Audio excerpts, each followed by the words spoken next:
As I mentioned, children are the true symbol of innocence and purity. But in the minds of the evil and twisted, this innocence is seen as a weakness that is exploited and easily manipulated to serve filthy creatures, their ambitions, lusts, and desires.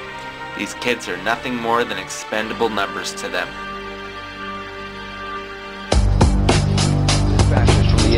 We've looked at several brutal wars in Africa so far this hour, but what you might not realize is that many of the soldiers fighting these conflicts are children. According to the United Nations, there are 250,000 child soldiers in the world. Take a good look at these young men and women. Only a few months before we met them, these teenagers had all been slaves, kidnapped from their villages in northern Uganda by a rebel army that calls itself the Lord's Resistance Army, or LRA. Its specialty is enslavement, forcing victims to become child soldiers and sex slaves. The LRA is led by this man, Joseph Kony, who claims to base his principles on the Ten Commandments. Kony's MO is to invade villages and kidnap children, brainwashing them and turning them into merciless killers, forced to murder, maim, and torture their enemies, as well as suspected traitors among them. They all bear the physical and deep mental scars of war. Among them, 19-year-old Alice Abalo and her 4-year-old daughter Nancy, a product of mass rape by Kony and his men. Alice admits she killed for the LRA and that she was a sex slave.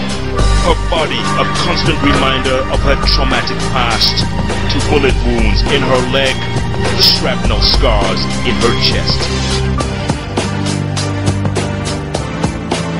People come here to have sex with children. Details now, and they're truly not pretty, about what it's like here from CNN's Dan River. Here amid the serene heritage of the Khmer civilization is a dark undercurrent of sex and paedophilia. As I quickly discovered, Westerners are besieged by children selling trinkets. It's made this place attractive to men who want to buy more than just a souvenir. Child charities say Cambodia is a haven for paedophiles.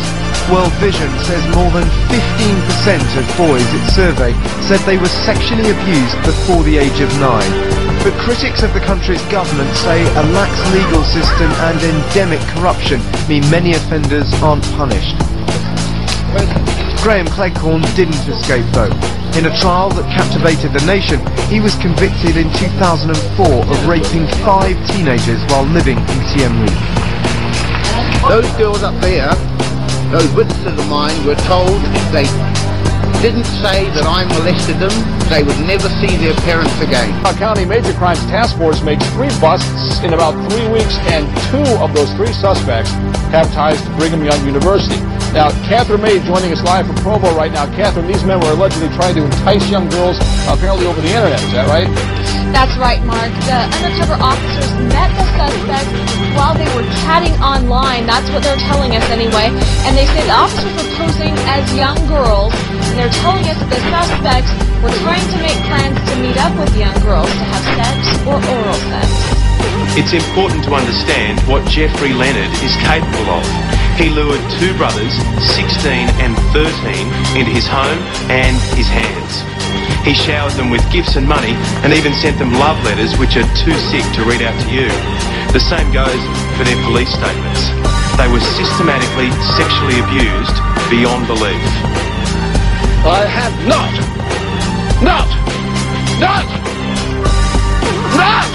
Would you like to say sorry? No, You're not sorry for what you did? I'm not sorry for what I did. The man is clearly a problem.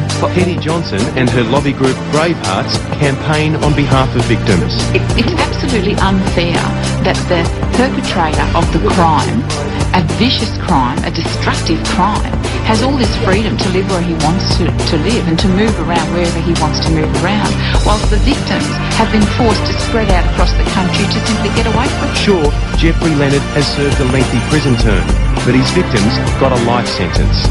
For the rest of their lives, Jeffrey, they'll be thinking about that animal who stole their innocence. I forgot the last time you had sex with anybody. That was an evil occasion, wasn't it? There was no consent there, was there? What are you saying, Jeffrey? They are saying that you too are a raper. You're enjoying this, aren't you? You are. Do you think those young boys enjoyed it when you abused them as young boys? No, Because Jeffrey Leonard was convicted before the sex offenders register was set up, he doesn't appear on it. The legislation wasn't made retrospective, so many of his neighbours have no way of finding out about his record. But it's not just the school children who walk past his home that are in reach of Jeffrey Leonard. He's written more than a dozen books. These books you've written, are they about molesting young boys?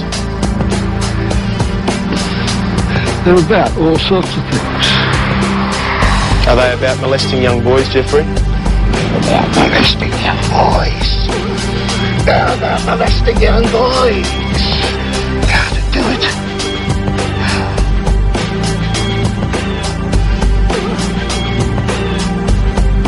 Former Spokane priest Patrick O'Donnell admits he molested more than 20 boys while working in the Spokane Catholic Diocese. Despite his confessions, he was never charged with a crime. He lives in a nice house in a gated community in western Washington. I remember ever doing a count, but I'm sure it was more than 20. As a priest in the Spokane Diocese during the 1970s and early 80s, O'Donnell admits molesting boys while on camping and boating trips, and even during sleepovers with 11 and 12-year-old boys at church rectories. So the teenager, to your knowledge, did not tell anyone about the incident? I don't think so. And you did not tell anyone about the incident? No. A few people did tell church leaders, but their complaints were never forwarded to police. The silence lasted long enough for the statute of limitations to run out, and O'Donnell will never be charged with the crime. You did have sexual contact with him? Yes. You touched his penis? Yes. Despite O'Donnell's confessions to repeated molestations, he'll never have to register as a sex offender. We live in a world where the rules of morality and human conduct seem to be forgotten, just pages in history. And these children continue to suffer for that. When will it be enough? Will it ever be enough? That question seems without answer.